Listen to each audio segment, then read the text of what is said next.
नखाङ्कुरस्मेरद्युतिविमलगङ्गाम्भसि सुखं कृतस्नानं ज्ञानामृतममलमास्वाद्य नियतम् उदञ्चन्मञ्जीरस्फुरणमणिदीपे मम मनोज्ञे कामाक्ष्याः चरणमणिहर्म्ये विहरताम्।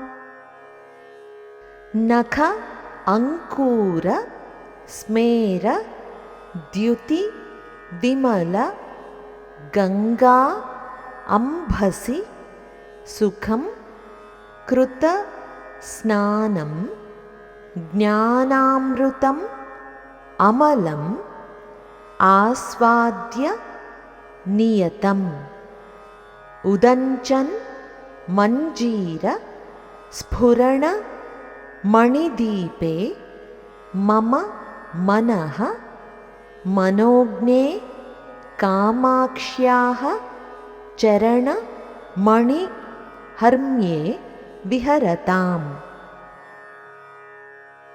అమ్మా కామాక్షి, నీ పాదద్వయమే ఒక మణిమయమైన భవనం.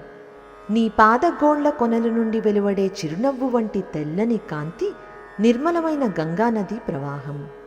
నా మనస్సు ఆ పవిత్రమైన గంగాజలంలో సుఖంగా స్నానం చేయాలి. అక్కడ లభించే జ్ఞానమనే అమృతాన్ని నా మనస్సు తృప్తిగా సేవించాలి. నీ పాదముల అందెలలో మెరిసే రత్నాలే ఆ భవనానికి వెలుగునిచ్చే మణిదీపాలు.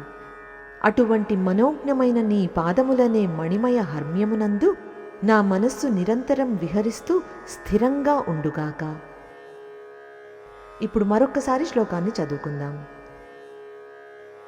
नखाङ्कुरस्मेरद्युतिविमलगङ्गाम्भसि सुखं कृतस्नानं ज्ञानामृतममलमास्वाद्य नियतम् उदञ्चन्मञ्जीरस्फुरणमणिदीपे मम मनोज्ञे कामाक्ष्याः चरणमणिहर्म्ये विहरताम्।